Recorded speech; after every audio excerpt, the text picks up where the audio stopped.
¿Qué tiene que hacer una persona para que un Estado decida matarla? Mucha gente piensa de inmediato en asesinato o terrorismo, pero existen casos en los que personas fueron condenadas a muerte por motivos que resultan imposibles de comprender. Por ejemplo, el caso de una abuela que fue arrestada por la policía durante unas vacaciones y de repente se enfrentó a la ejecución por tráfico de drogas, a pesar de no tener nada que ver con ello. ¿Cómo pudo suceder algo así? ¿Y qué otras historias impactantes existen de personas que recibieron la pena de muerte por razones increíbles? Es lo que te vamos a contar ahora. Comencemos con la historia ya mencionada de la abuela, Lindsay Sandiford, que en aquel momento tenía 56 años y era originaria del Reino Unido, acababa de aterrizar en el aeropuerto Ngurah Rai en Bali, cuando su maleta fue inspeccionada y la policía encontró algo en su interior que más tarde le costaría la vida.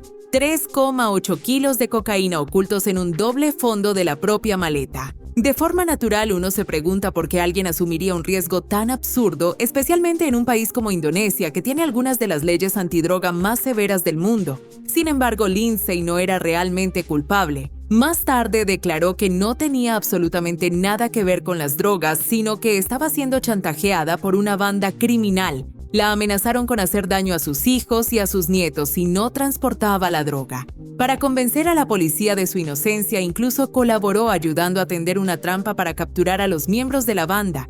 Nada de eso, sin embargo, importó al tribunal. En 2013, Lindsay fue condenada a muerte de todos modos. Lo implacables que pueden ser algunos tribunales también queda claro en el siguiente caso no ocurrido en Corsicana, Texas. En diciembre de 1991, poco antes de Navidad, Cameron Todd Willingham, de 23 años, fue acusado de uno de los crímenes más terribles que puede cometer un padre de familia. Se le acusó de haber asesinado a sus propios hijos, supuestamente provocando un incendio en su propia casa. La madre de los niños no se encontraba en el hogar cuando se declaró el fuego, que se propagó con extrema rapidez. Cameron afirmó que estaba dormido y que ya no pudo salvar a sus 3 hijas, Carmen, Cameron y Amber. My little girl was crying, "Daddy, Daddy." When I woke up, the whole house was in smoke. Las 3 murieron entre las llamas. Posteriormente, el tribunal calificó las declaraciones grabadas del padre como una actuación, ya que la policía aseguró haber encontrado pruebas de que Cameron había provocado el incendio con la intención de matar a sus hijos. Una de esas supuestas pruebas era el hecho de que él mismo resultara completamente ileso, lo que, según las autoridades, indicaba que no había buscado a sus hijas dentro de la casa en llamas. Además, se hallaron ciertos patrones de quemaduras en el suelo que supuestamente indicaban el uso de un acelerante. También se encontraron restos de un acelerante en el porche, pero nadie tuvo en cuenta que lo más probable es que procedieran de la parrilla que había estado allí anteriormente. El tribunal optó por la explicación más sencilla: incendio provocado. Cameron mantuvo su inocencia hasta el final, pero aún así fue condenado a muerte y ejecutado en 2004. Años después, expertos independientes revisaron el caso y concluyeron que no existía ni una sola prueba real de incendio provocado y que lo más probable es que se tratara de un accidente causado por un cortocircuito eléctrico. Para entonces ya era demasiado tarde para Cameron Willingham. Pasemos ahora a un caso muy peculiar de China en el que un agricultor puso en peligro la vida de miles de niños y lo pagó con la suya.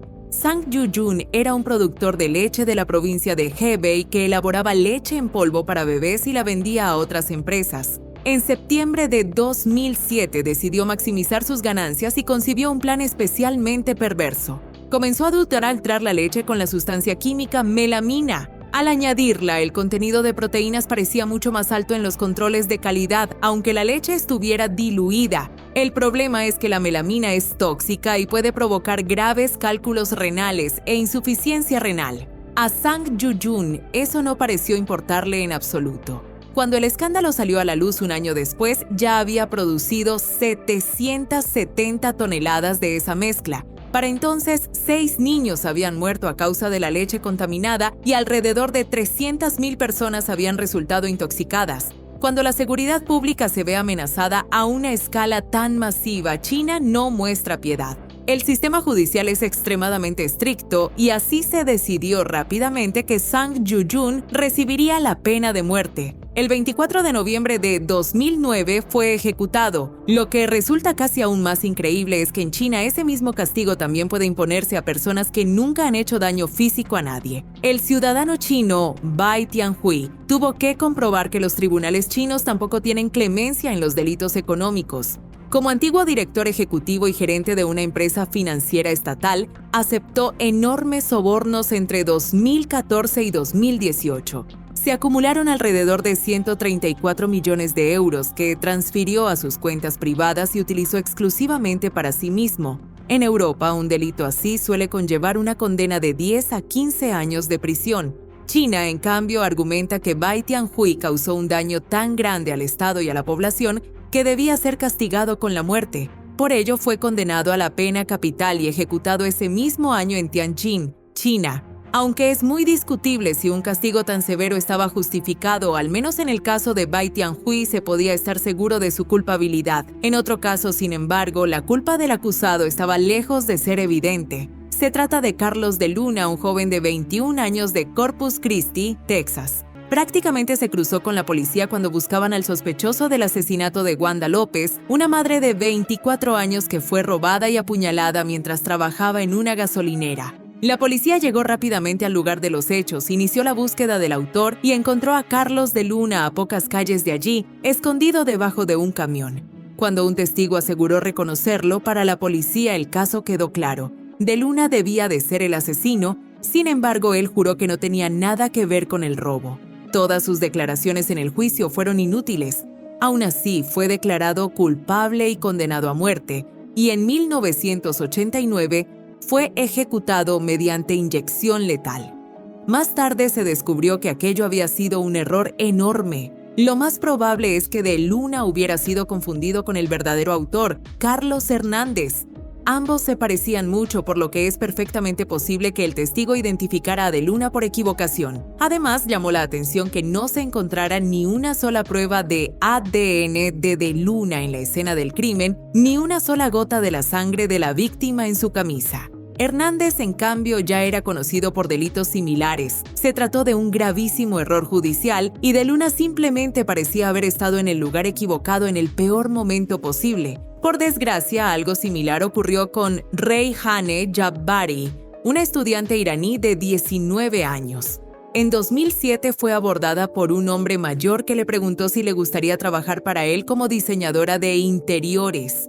Ambos se reunieron en su apartamento para lo que supuestamente iba a ser una reunión de trabajo. Reyhaneh se dio cuenta rápidamente de que no se trataba de una oferta laboral, sino de algo muy distinto. A medida que el hombre se acercaba cada vez más, ella se enfrentó a la decisión más difícil de su vida.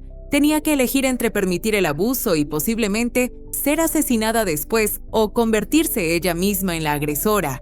Decidió salvar su propia vida y lo apuñaló por la espalda con un cuchillo. El hombre murió más tarde en el hospital y Reyhaneh fue condenada por asesinato. El hecho de que actuara en defensa propia no fue tenido en cuenta. El tribunal decidió que debía pagar con su propia vida y la condenó a muerte. Tras 7 años en prisión fue ejecutada en 2014. Veamos ahora otro caso en el que la injusticia prevaleció. En 1944, 2 niñas blancas fueron encontradas muertas en un pequeño pueblo de Carolina del Sur sin que hubiera rastro alguno del asesino. De forma casual, un chico negro de 14 años llamado George Stinney se encontraba en las cercanías. La policía lo detuvo y lo señaló directamente como culpable, a pesar de que no llevaba ningún arma ni existía prueba alguna en su contra. Ni siquiera se le asignó un abogado. La policía afirmó después que George había confesado el crimen durante el interrogatorio, pero nunca existieron grabaciones de esa supuesta confesión. Hoy se puede afirmar con bastante certeza que todo aquello fue una mentira y que el objetivo era presentar a un culpable ante la opinión pública lo más rápido posible. Para lograrlo, se pasó por encima de vidas humanas, ya que George también fue condenado a muerte. De ese modo, se convirtió en la persona más joven ejecutada en Estados Unidos durante el siglo XX. Era tan pequeño que las correas de la silla eléctrica no le quedaban y tuvieron que colocarlo sobre libros durante la ejecución. Demasiado joven para ser ejecutada era también Atefa Rajabi Sajaleh, de 16 años, de la ciudad iraní de Neca. Aún más terrible que su edad fue el motivo por el que tuvo que morir. Fue condenada por comportamiento inmoral y corrupción. porque supuestamente mantenía relaciones extramatrimoniales y tenía contacto con demasiados hombres. En realidad fue obligada a esas relaciones, pero el tribunal intentó presentar los abusos como si fueran una seducción por su parte. Cuando Atefah se reveló durante el juicio y se quitó el velo ante los ojos del juez, aquello fue interpretado como una provocación y según el tribunal había demostrado que merecía aún más la pena de muerte. El 15 de agosto de 2004 fue ahorcada públicamente con una grúa. ¿No resulta increíble por qué razones algunas personas han sido ejecutadas en otros países? ¿Cuál de estos casos te impactó más? Escríbelo en los comentarios. No olvides dejar un me gusta y suscribirte a nuestro canal. Hasta la próxima.